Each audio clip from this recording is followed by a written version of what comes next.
like Luchasaurus did a lot of the carrying, but that's just me. Dude, I can't even disrespect a dinosaur like that, bro. I love. But what's a goat to a dinosaur? It's literally just Luchasaurus. oh my god, I love Luchasaurus. I know you guys love Jack Perry so much. Like that's okay. But I'm just sitting here watching these matches and like he does nothing for me. Like we gotta talk about this really quick. So DG gave a promo that was really lackluster. And the line that sticks out to my head, and this band is supposed to be someone that we're supposed to be scared of. He says, "You are the stupidest person." Like, let us know what you think is gonna happen, because I think we have to expect the unexpected.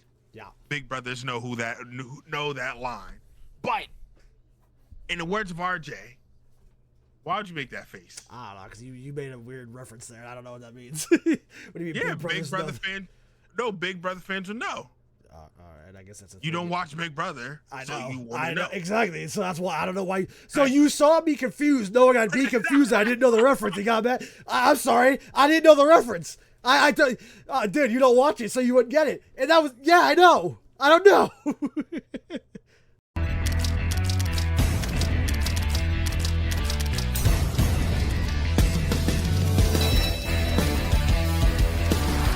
What's up, everybody? It's your boy Michi Black, and right next to me is Main Event RJ with the strap. And man, we have been getting I don't know what to call it, because like it's like been like a cluster of great matches for the past like 2-3 weeks on both shows, on Dynamite and Collision. If you're missing Collision, you're doing it wrong. You are doing it entirely wrong. Man. Bangers. Listen, I used to like not shit on Collision, but I used to keep it a B because like it wasn't giving us nothing. Mm-hmm. But these past few weeks, I'm locked into Collision. That's just the C2 effect, where it just makes every show, the matches are just so important, and they gotta put on for them show. I love it. I love the C2. It's the best time of the year every year. Listen, I don't get why there's a lot of people that's upset about it. Cause I don't think it's that bad. Like, I don't think having the C2 is like the worst time of the year. Like, I understand we don't have the participants you may want, but like to know that you're about to get a match that's gonna be nothing but strictly graps and hard hits and no interference, no DQs, no bullshit, a possible draw. I'm so glad we haven't had one yet. Knock on wood. I'll be pissed if we see one next week. I think I know when we'll see one, but I'm not sure yet. I'm not sure. But I will come back to you it's when a we maybe. get there. It depends. I will come back to you on that. Yeah. But now the C2s that have been cracking this year. Also, we've been also seeing a possible start of a downfall to my favorite Mercedes Moné. ROH news in the AEW video. That's crazy. Listen, she defended the women's television title, and she defended it against Red Velvet, who had lost it to her 2 weeks ago on Dynamite, or a week ago on Dynamite. Okay, yeah, 2 weeks ago. Yes. Yep. And then Red Velvet had to get her lick back. Yeah, she did. And she on Final Battle on Friday, she took it to her, and she got the strap back. If you haven't watched that match, that's definitely something you need to tap into. Of ROH, I'm gonna say that actually. Yeah, Final Battle in totality was pretty good. If you got the time to go watch it, I'd suggest go watch it. It was a pretty. I didn't expect to watch. I thought I was probably gonna go watch the Mercedes match and the Bandito match, just because those were highlights. Up and down the card was fairly decent. I really enjoyed it. I didn't expect to. I didn't expect to go watch this entire show, but timeline wouldn't leave it alone. I had to watch it. I'm like, you know what? Glad I did. Glad I watched it. No, listen, the timeline when it was happening on Friday, it was going crazy, and I'm like, man, yep.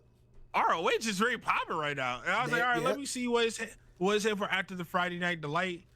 And I got on, and I'm just sitting there just popping out my seat at like 10 o'clock, 11 o'clock at night. Yep. So I'm like, damn, y'all really be snap on pay-per-views like this on Fridays. Yeah. I might have to really be paying attention more now. I had Threads, Blue Sky, and Twitter all talking Final Battle when I woke up on Saturday morning. I'm like, well, now I got to watch Final Battle. I got to see it now because apparently they put on a show last night. And they did. It was great. I might have to tap into ROH low-key, though, bro. I might have to tap in and see what they be doing over there. I felt that since Death Before Dishonor, their last one, because I caught that one by accident too, where I was like, I saw it too, where they're like, "Hey, we're gonna make it free because we have some broadcasting errors." I'm like, "Oh, okay, I'll go watch it. I'm not really watching anything else." I'm like, "Damn, good ass show." I've been trying to catch it weekly. Right? I remember that. Yeah, that shit was crazy. Yeah, she was great. Yeah, so Mercedes lost the strap, and now she's on downfall, and she got 12 straps. And man, 12 belts. Now, the pain in now her that face. she broke the record and everything, I think at the start of next year, that's when we're going to really see the downfall. Because right now, I don't think we're going to get it at this current moment. She did defend and win her TBS title match on Collision, so I don't know. It really depends on if she goes to another indie show and gets another belt. I think that'll tell us. If she doesn't win any more titles and she has more lined up, then I think she'll start losing them consistently. But I think though it's gonna have her start losing her straps, and then she's gonna go for the women's world strap. But I feel like that won't be until after summer of next year, for real. Really? Maybe. Yeah. I don't know. It depends on, like I said, what they do. Because I figure the TBS title will be the last title she'll go for. Odds are she'll take a break, considering the amount of wrestling she's gonna have to be doing over the next few months, and then come back for it. I mean, I'm so down for it. I don't know if it'll be at All In, or if it'll be the first post All In thing. But then I'm not gonna lie to you, it depends on who wins at All In. Because I would hate for Willow to get that belt at All In and then immediately take it off her. I would be. Oh, bro, I'll be so upset. I'm like, that was a waste of time. Yeah, I'm still politicking to get Willow Nightingale that world title. I'd like for her to get it before All In. Absolutely. But I mean, I'm down for her to get on the biggest show of the year. I'm also down for that too. So I'm right there. But yeah, I didn't think she'd do it. I didn't think she'd get pinned there. That it was just. Yeah, me either. Me either. I was really shocked. I was like, oh, ain't that some shit, man? Miss Monet putting over Red Velvet. Who says she don't put nobody over? I'm just saying, man. Y'all gotta shut the hell up. Y'all just be talking. Y'all don't even be saying it. Y'all just be talking. That's crazy. God, I love Mercedes. No, I don't know though, because with her losing, does she get a rematch though and try and get the strap back? I think she'll be too distraught to go after it again. I think she's gonna have like too many checks. I feel like I saw an announcement for a show that she's doing soon, so I think she's gonna be busy with that. I think she kind of wanted to get rid of that belt in particular to give them their belt back so they can focus her on the start to losing. So I don't know. I think this is the start. I think it's literally just gonna trickle down from here. It depends on where she goes over the next few weeks, because there's also the holiday times, and then there's World's End, which is at the end of December.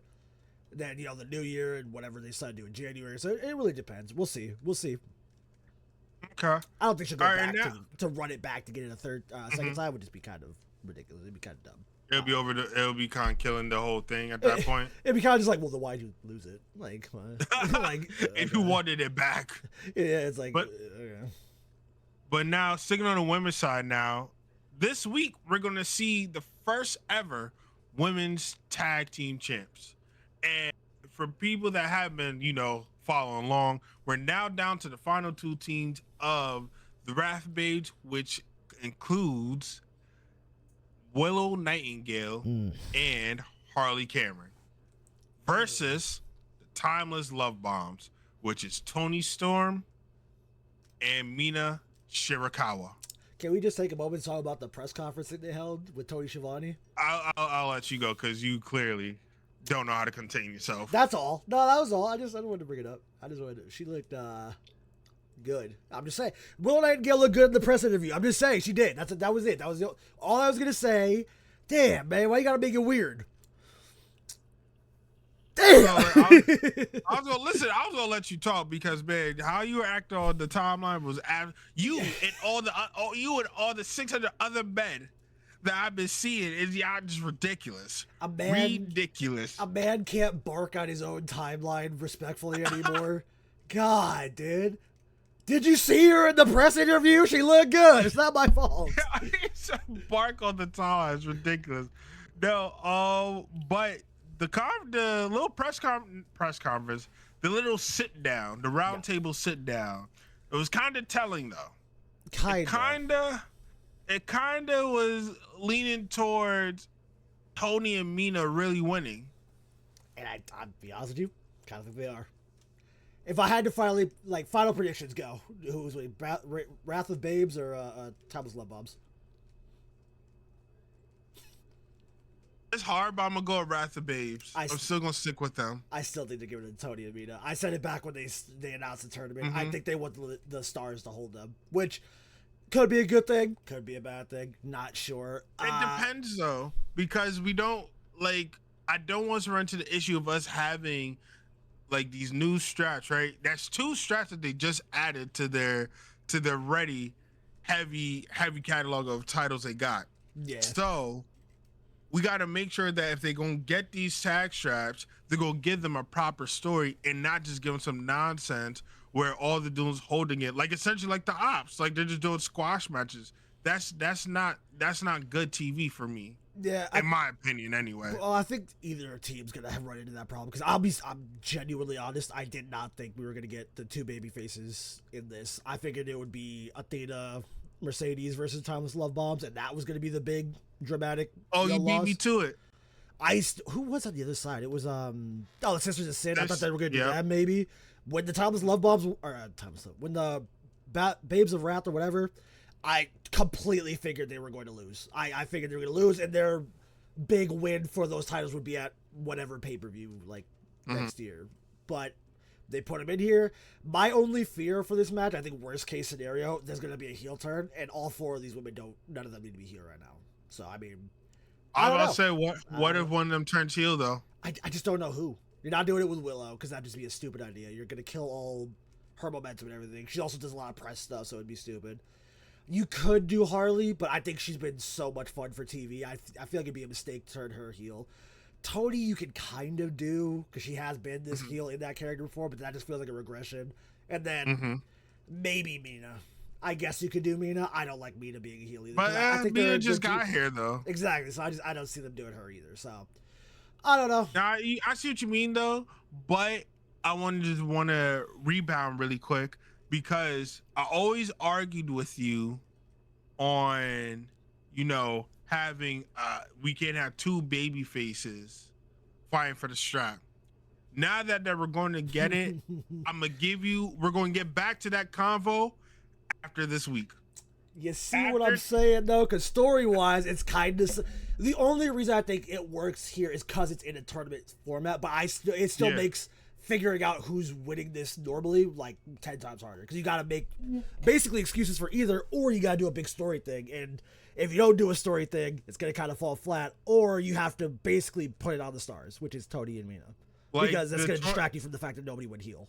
I think, though, what an issue with this is like they really don't have they never really have beef with each other. Like there's nothing for them to go back on, like, hey, we did this way back when, and like now our swords are coming back, or whatever the case would be, because like even at the little table sit down, they weren't really talking about nothing. Yeah, they were just like, hey, you've never beat me, and you're not gonna beat me now. And I'm kind of like, well, I could say that they're winning because they've never beaten Tony. Now they both get a win over Tony at the same time, but then it's also like, oh well, they never beat her, so they didn't beat her in the tag tournament either. So it's like such a weird thing, such a weird setup. But I mean, a belt on Willow's a belt on Willow, and if she doesn't have a belt on her now, she'll get one 2026. Yeah, that world title. No, she has to. Like she's been doing everything and anything AEW needed, and I definitely think 2026 has to be a year where she holds the strap, because it's ridiculous. I mean, but, they pulled the trigger on Chris. Look how good that's going. That's going great over there. So pull the trigger on Willow. Stop being a little bitch, Tony. Stop being a little bitch, bro. Put that belt on. Put that belt on Willow right now. Be a little bitch. Now that we got that out the way, let's talk about this C2. Let's go, dude. Do you want to do it? Should I do it? Let's go. Let's announce the big announcement for the C2. I was about to do that. We lost a demon and gained a demon, bro. Unfortunately, Darby Allin is injured. From what I've seen, he has... Stop, because I'm not going to deal with this lying on the damn pie. Like, bro's really going to say, bring a demon. Chat, listen, have a good night.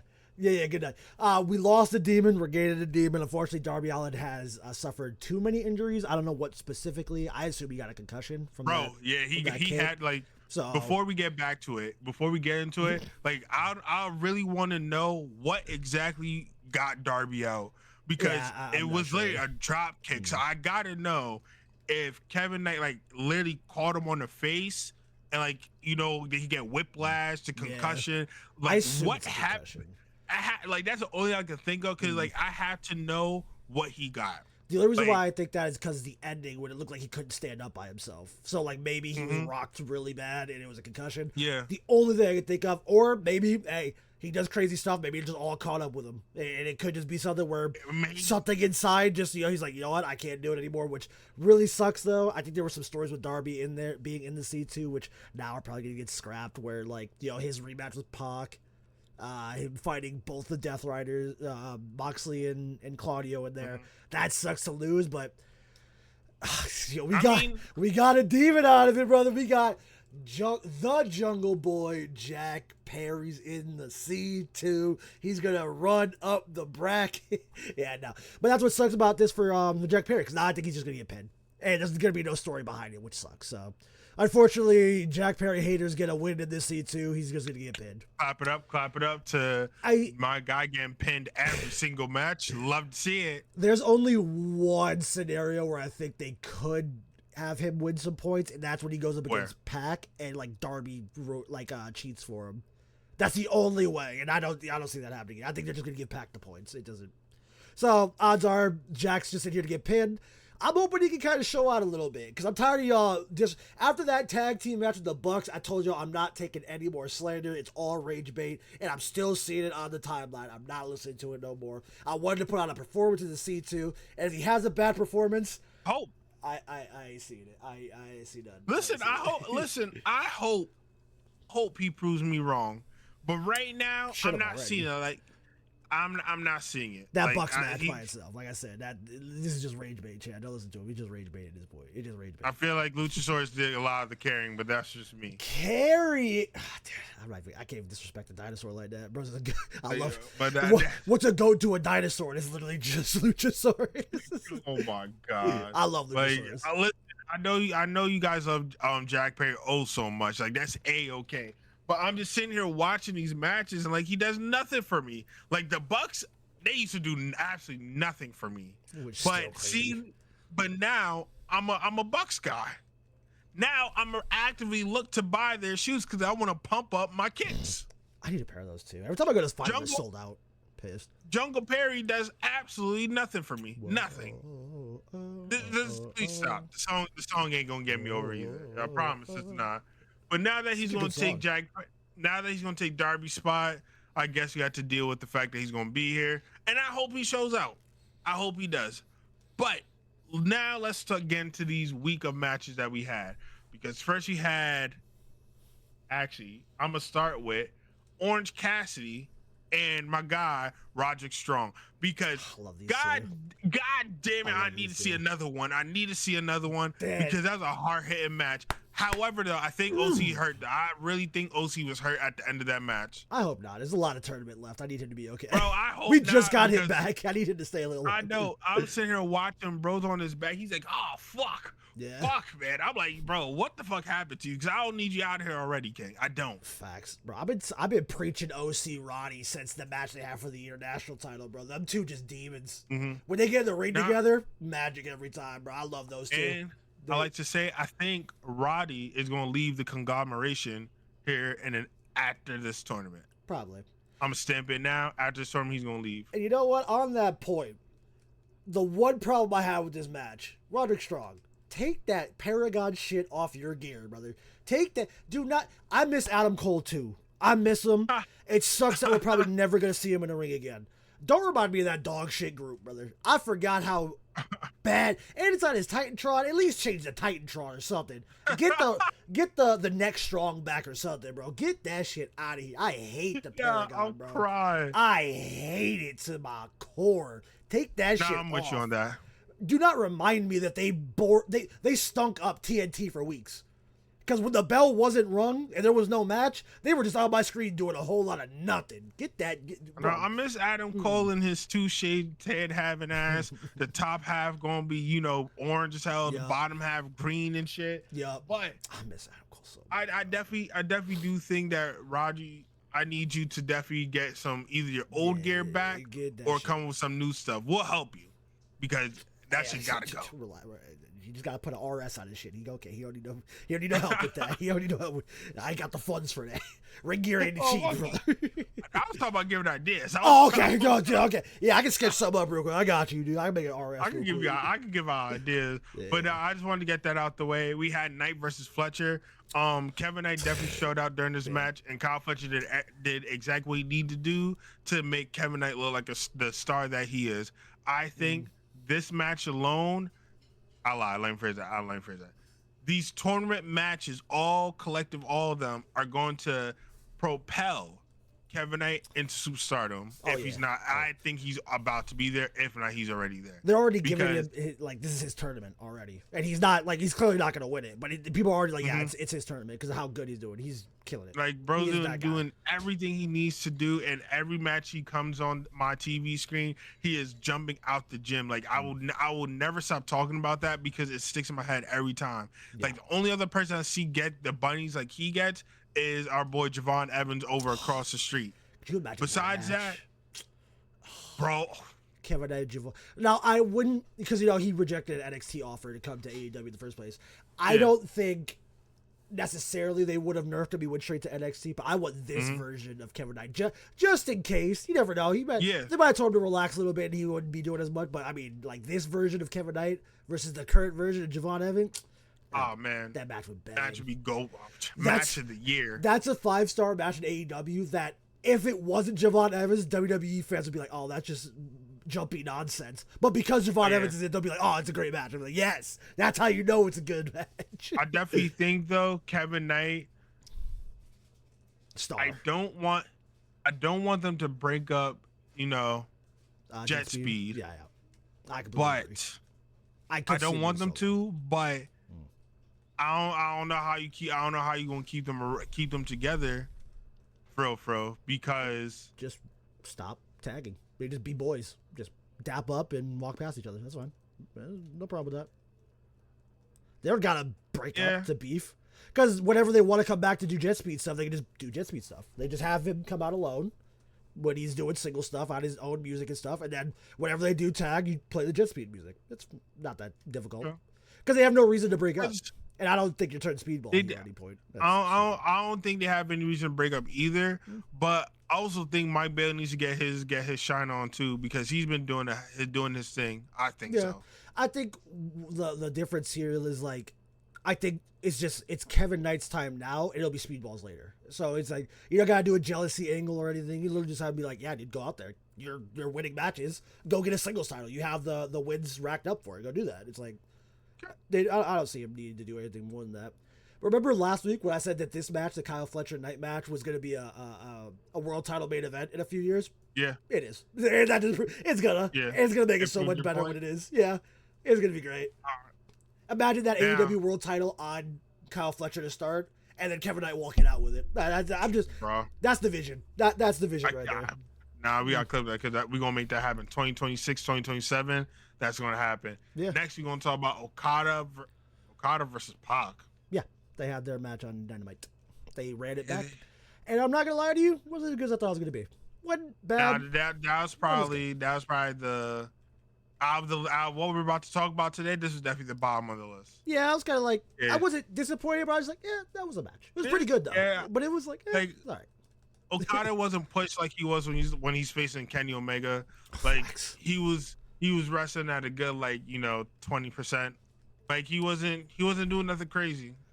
I think my expectations were too high because I recently rewatched Pac Okada from Dynasty, I think. So maybe that was my fault. But it wasn't that bad. It was pretty good. Maybe that was my fault. It was my fault. I had my own. I expected a pay-per-view match out of that, and I shouldn't have. But I mean, it was pretty good. Pretty good. It was all right. I'm not going back to rewatch it anytime soon. But never. Pretty good. Now we got Claudio Dorada. Hold on. I need to. That was a good ass match. I won't get too high. I had a comment. I thought you were gonna yell about it, or I thought you were gonna yell his name or something. I was preparing my ears. No, I did calm myself because that match, Claudio is so goddamn good. Yeah, and so is Dorado. I love it. Hold also, on. Go ahead. just for the idea, a CMLL guy pinned the world heavyweight CMLL champion.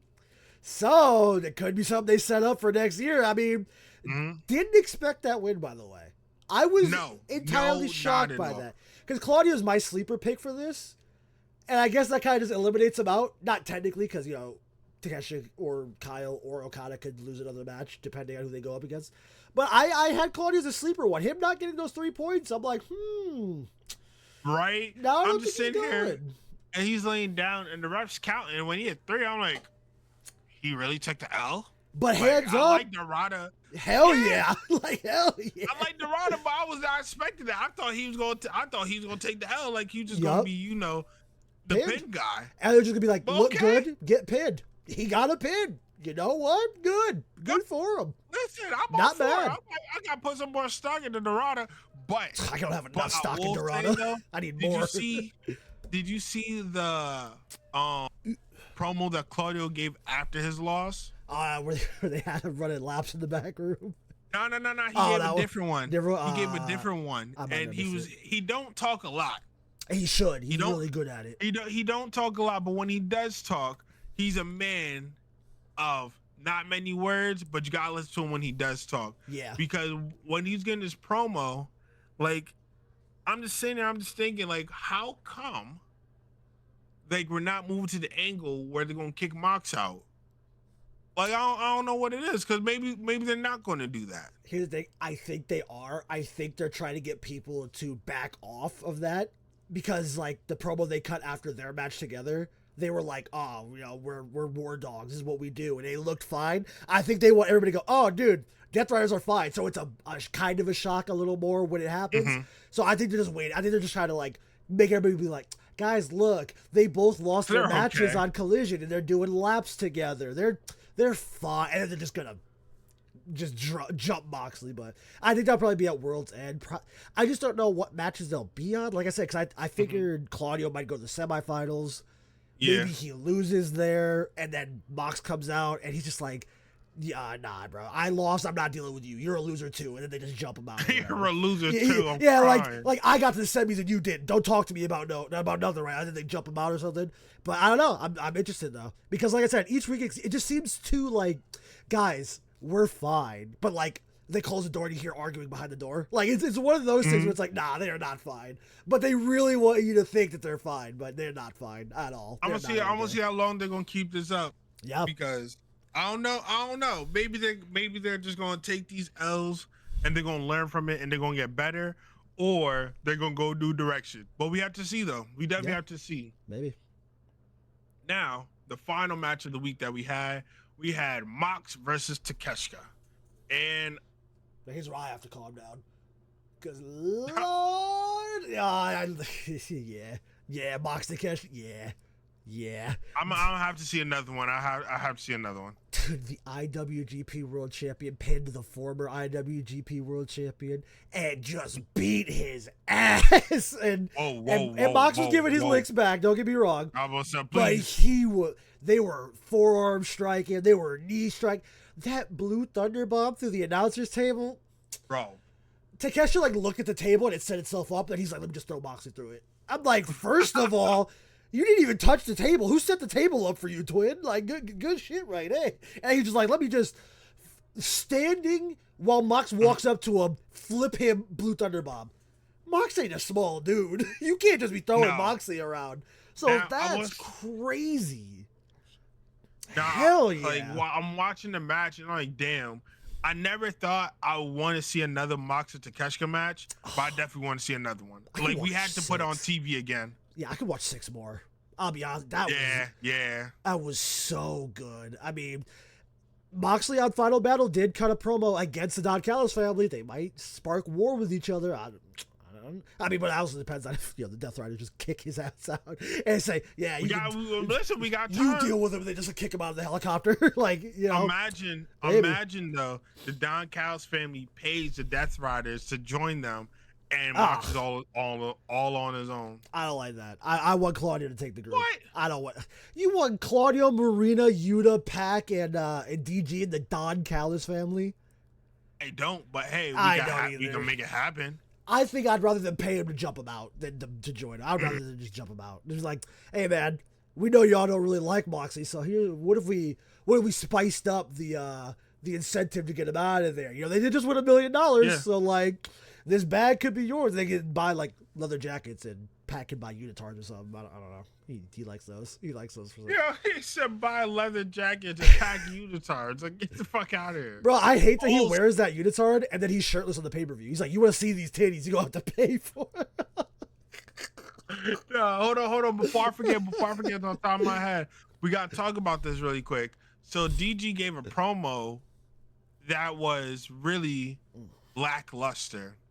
And the line that sticks out to my head, and this man is supposed to be someone that we're supposed to be scared of. He says, "You are the stupidest person I ever met in my life." Facts. That was probably the most PG line I ever heard for someone to say that they don't like someone or they think that they're a fucking dumbass. Yeah, that was weak. But That I just had to get that out there because that one was bad. Like DG starting to come around. But this was the promo for him. Yeah, I mean, he's still going for the TNT title, right? Winter is coming. Did they announce that for that? Isn't he going for the TNT title? Did they announce that for Winter is coming, or is he just going for it in general? No, I think he's just going for it in general. Oh, well, I would have put it on Winter is coming, but that's just me. That's just you, but listen, you gotta go right up to TK and see what he says. I would, but I mean, he won't respond to my DMs. I keep calling him. I think I keep calling him baby girl all the time, so he don't like me. He go fly me out to a show one of these days though, because I keep giving him good ideas. He gonna fly us out one day. Because he keeps building cards around my ideas, so like, I feel like me and him got a connection. So like I feel like we know. Listen, we got speak into existence. That's all we gotta do. Yeah. He's gonna fly us out. We're gonna be in box seats watching the AEW shit. I can't wait. I know. I cannot wait. We got speak into existence. He gonna let me hug him, man. I'll be like. And then he gonna kick me out the box. He'll be like, get the fuck out, bro. What are you oh my god, I hate you. But TTR Tribe, that was the C2. Like I know C2, it was probably kind of like week 2. Oh, my fault. C2 week 2. Like it was kind of a little bit of a short show today. Yeah. But all we're gonna talk about is C2 because I feel like we're just getting bigger matches week after week after week on both shows. Yeah. But let us know what you. But let us know, TTR Tribe. Let us know what was your match of the week, what match you didn't like, who you think this week's MVP is, who do you think is gonna win, and like let us know what you think is gonna happen because I think we have to expect the unexpected. Yeah, Big brothers know that line. But in the words of RJ, why would you make that face? I don't know, because you made a weird reference there. I don't know what that means. What do you mean? Yeah, Big Brother fan. No, Big Brother fans will know. All right, I guess that's you don't watch Big Brother. I know. So you I know exactly. So that's why I don't know why. So you saw me confused, knowing I'd be confused. I didn't know the reference. You got mad. I'm sorry. I didn't know the reference. I thought, dude, you don't watch it, so you wouldn't get it. And that was, I know. I don't know. No, your face killed me. There you ruined the ending. We're gonna try. I did. In the words of RJ, we'll see you. We motherfucking see you. This motherfucker. Talking about I ruined it. This motherfucker. Oh my god.